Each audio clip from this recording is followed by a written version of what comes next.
Hello and welcome back to St Modwen Homes' YouTube channel. Today we're going to talk all about mortgages, in particular mortgages for first-time buyers. So what's the deal with mortgage rates currently?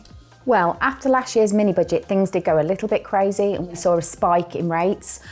Things significantly dropped after that, but with core inflation continually rising, we have seen now mortgage rates starting to increase again. So the piece of advice really is make sure before you commit to any agreement that you've done your research so you can get the best deal possible. So what about fixed rates? What term would you recommend? Well, it really does depend on the personal circumstances of each case, really. You can go from a 2-year fixed rate all the way up to a 5-year fixed rate. Now, with 2-year fixed rates, sometimes the rate's a little bit more expensive and costly, and that might be a risk you're willing to take because with the market fluctuating all the time, they might come down after 2 years, which is what the general consensus is. However, if you commit to a 5-year term, what we can see is that you've got that stability, the stress-free life, you know where you are on your monthly payments, and you can really then probably relax a little bit more. So it really does depend on your personal circumstances and which option you want to choose. And what about deposits? How much should first-time buyers be putting down? Yeah, so with first-time buyers, sometimes you've not got a large deposit to put down. And with this in mind, you really do want to do some research to find out what the best path is for you and your circumstances.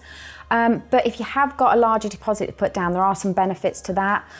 Putting a large deposit down means that you will be paying less over the term of your mortgage, so it's more cost effective if you can commit to that. Equally, it does open you to a larger pool of lenders as well, so you might get better deals, better interest rates, terms and that kind of thing. However, not everybody's got a large chunk of money lying around to put down a really big deposit. So there are some lenders out there that will accept a 5% deposit, so that's 95% loan to value, which is great because it opens up some opportunities to get those first-time buyers onto the ladder. Okay, perfect. So it all really does depend on your personal finances then? Exactly. You just have to take it case by case and what's right for you as an individual, and that's why the research is so important to do. Okay, perfect. And finally, if you could give a first-time buyer one piece of advice, what would it be? Well, I've kind of said it already, so research. Make sure as well you're not speaking to just your bank because they'll only have the offers available to them. You could seek out a mortgage broker, which is great because they can look at a whole market and find some deals that otherwise you probably wouldn't be aware of, which is great. But just really make sure that before you make this commitment that you do as much research as possible to make sure you're comfortable with your choices. Well, thanks so much for answering all of the questions, and thanks so much for watching the video. To find out any more information, please click the link in the description below.